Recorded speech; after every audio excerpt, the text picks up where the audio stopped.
ఒక drop oil వేయటం వల్ల రైస్ ఇలా పొడి పొడిగా వస్తుంది.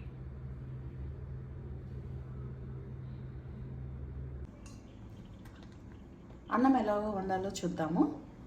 ఫస్ట్ 2 గ్లాసుల రైస్ తీసుకున్నాను. ఒక గిన్నె తీసుకొని దాంట్లో 2 గ్లాసులు రైస్ వేసుకోవాలి.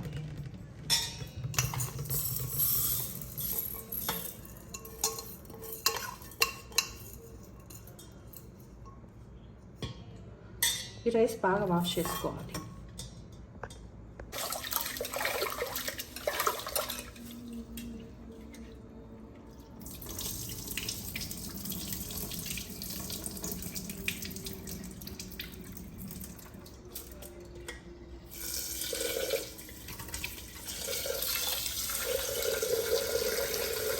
రెండు గ్లాసుల రైస్కి 4 గ్లాసులు వాటర్ పోసుకోవాలి.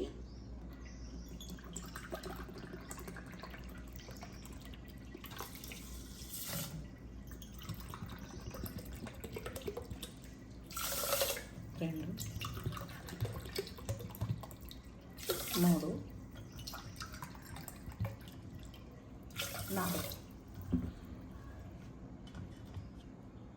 అన్నం చేసుకోవాలనుకుంటే కుక్కర్లో 4 గ్లాసులు నీళ్ళు పోసుకొని, ప్లెయిన్ కుక్కర్లో, ఏం లేదు కుక్కర్లో 4 గ్లాసులు నీళ్ళు పోసుకొని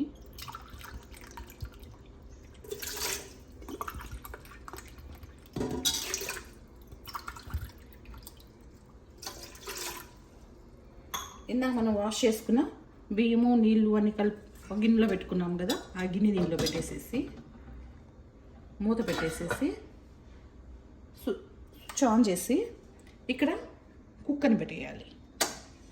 ఒక 20 మినిట్స్ తర్వాత రైస్ కుక్ అయిపోతుంది. ఒక 5 మినిట్స్ తర్వాత మూత తీసి ఉడుకుతున్న బియ్యంలో జస్ట్ 1 డ్రాప్ ఆయిల్ వేయాలి. 1-2 డ్రాప్స్ ఆయిల్ వేసుకుంటే అన్నం బాగా వస్తుంది. రైస్ కుక్ అయిందో లేదో చూద్దాము. రైస్ అయిపోయింది.